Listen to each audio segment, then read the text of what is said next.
Liu est un orphelin sans nom, déterminé à se faire un nom avec l'aide de sa baleine de compagnie.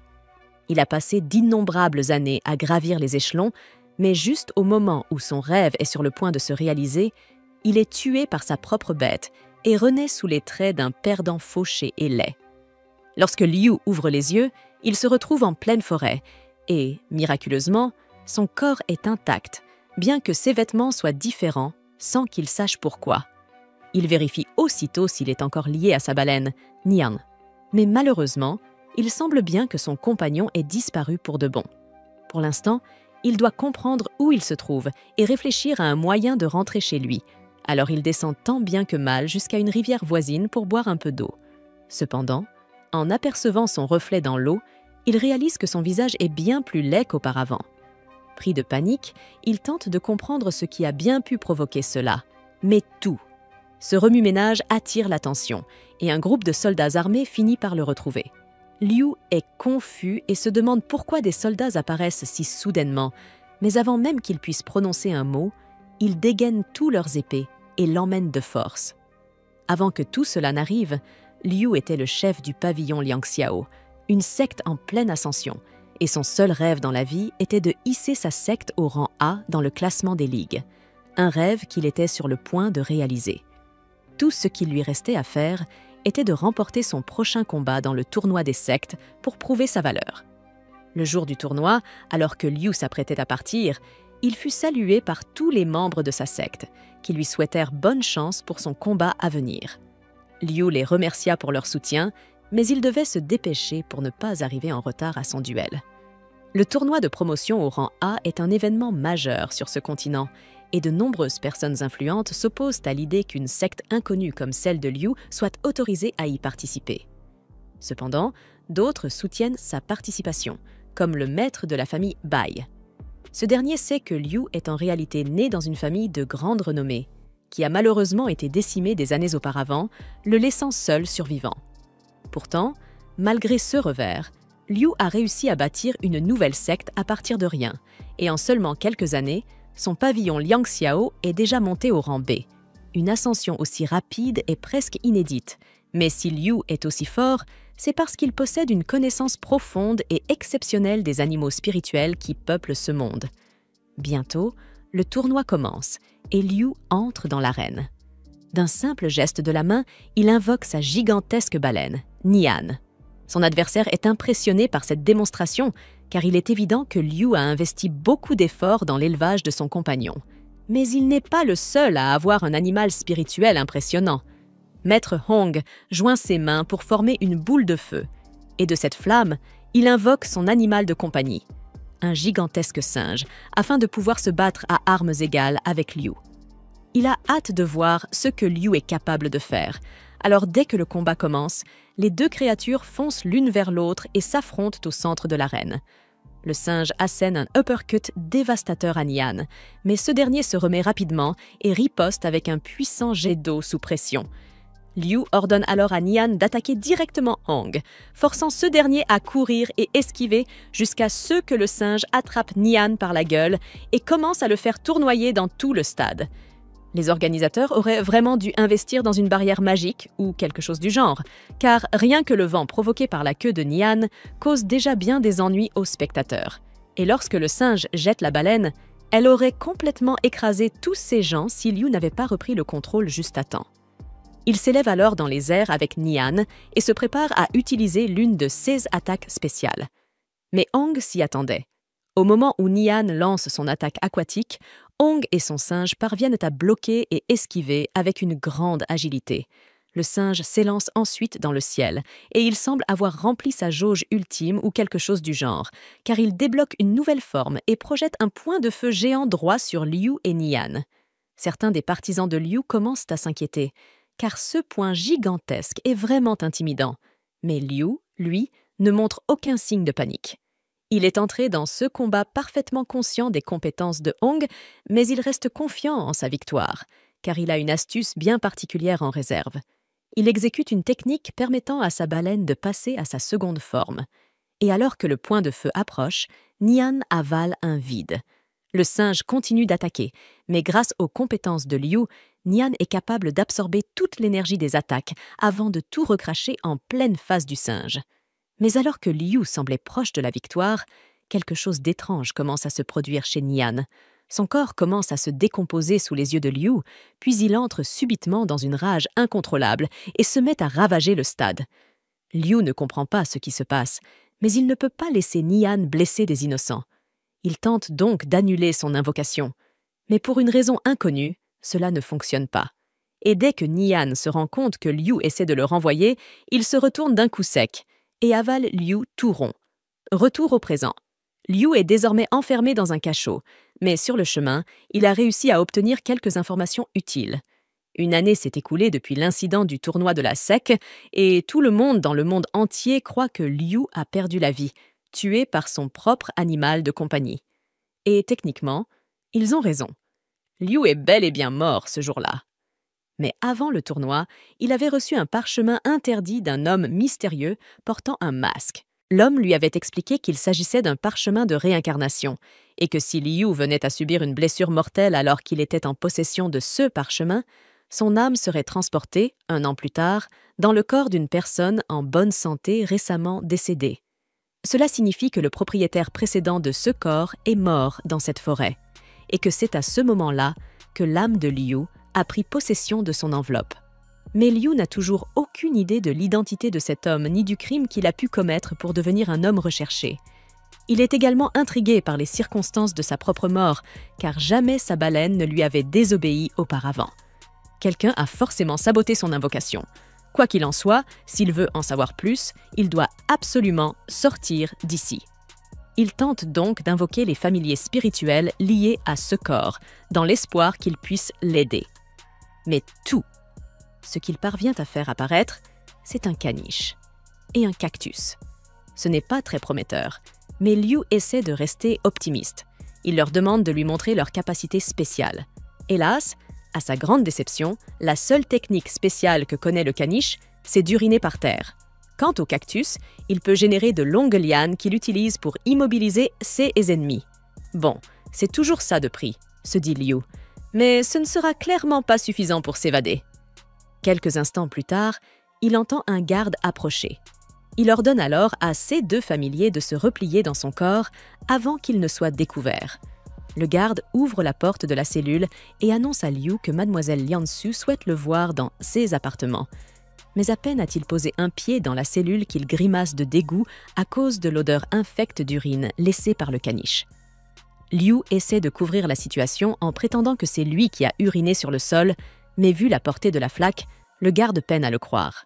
Cela dit, ce n'est pas son problème. Il lui ordonne juste de se dépêcher, car Liansu n'aime pas attendre. En chemin, Liu tente d'en apprendre plus. Il demande au garde pourquoi cette fameuse Liansu souhaite le voir, car vu la façon dont il a été arrêté, il craint d'être torturé. Mais le garde reste muet comme une tombe. Ils finissent par arriver devant la chambre de Liansu. Le garde frappe à la porte et annonce qu'il a amené le prisonnier comme demandé. Liansu se montre satisfaite. Elle ordonne au garde de laisser Liu ici et de retourner à ses fonctions. Ce dernier obéit, sans remarquer que Liu avait profité de l'occasion pour se libérer discrètement. Même si ses chances d'évasion restent faibles, Liu fait semblant d'avoir toujours les mains attachées. Il entre alors dans la pièce et découvre Liansu, assise tranquillement en train de boire une tasse de thé. Elle l'appelle par le nom de Liu Fengmang, celui de l'ancien propriétaire de ce corps, et lui demande s'il sait pourquoi elle a choisi de le garder en vie. Liu n'a aucune idée de ce que le précédent Liu a bien pu faire pour énerver une femme comme Liansu, alors il décide de jouer la carte de la prudence. Il lui demande si elle compte lui donner une seconde chance pour racheter ses erreurs. Mais l'erreur en question, c'est que Liu a osé lui attraper la poitrine devant tous les membres de sa secte. Liu, évidemment, n'a rien à voir avec cette histoire. Mais Liansu ignore tout de sa réincarnation dans ce corps, et même s'il lui racontait la vérité, elle ne le croirait sans doute pas. Alors, il tente de s'excuser, espérant qu'elle daigne lui pardonner. Mais Liansu n'a aucune intention de lui accorder le moindre pardon. Elle lui annonce froidement que s'il est encore en vie, c'est uniquement parce qu'elle veut le faire souffrir, qu'il ressente la même humiliation qu'elle a endurée. Son plan ? Faire de Liu son esclave et le tourmenter jusqu'à la fin de ses jours, Liu n'aime pas du tout ce qu'il entend. Alors, tout en parlant, il commence à reculer lentement vers la porte, essayant de la convaincre qu'il ferait un très mauvais esclave, inutile à toute forme de tâche. Il parvient finalement à atteindre la porte, et il croit, l'espace d'un instant, qu'il va pouvoir s'en sortir. Mais au moment où il s'apprête à franchir le seuil, Lian Su l'arrête net. « Je ne t'ai pas donné la permission de sortir. » Et comme punition, elle l'attaque avec son familier spirituel. Liu réussit à bloquer le premier assaut de justesse, mais Lian Su enchaîne aussitôt en libérant la vraie forme de son serpent. Elle est persuadée que Liu est déjà mort. Après tout, comment pourrait-il survivre à une telle attaque? Mais à sa grande surprise, Liu est toujours debout, et il a même invoqué ses 2 familiers pour riposter. Lian Su éclate de rire en voyant à quel point ces animaux ont l'air faibles. Elle n'arrive pas à croire que Liu pense sérieusement que de telles créatures pourraient rivaliser avec son serpent. Mais elle va lui prouver le contraire. Elle ordonne à son serpent d'attaquer. Liu, lui aussi, doit réagir. Il commande alors à Luan, son caniche, de foncer. Au début, tout le monde pense que Luan va finir dans l'estomac du serpent.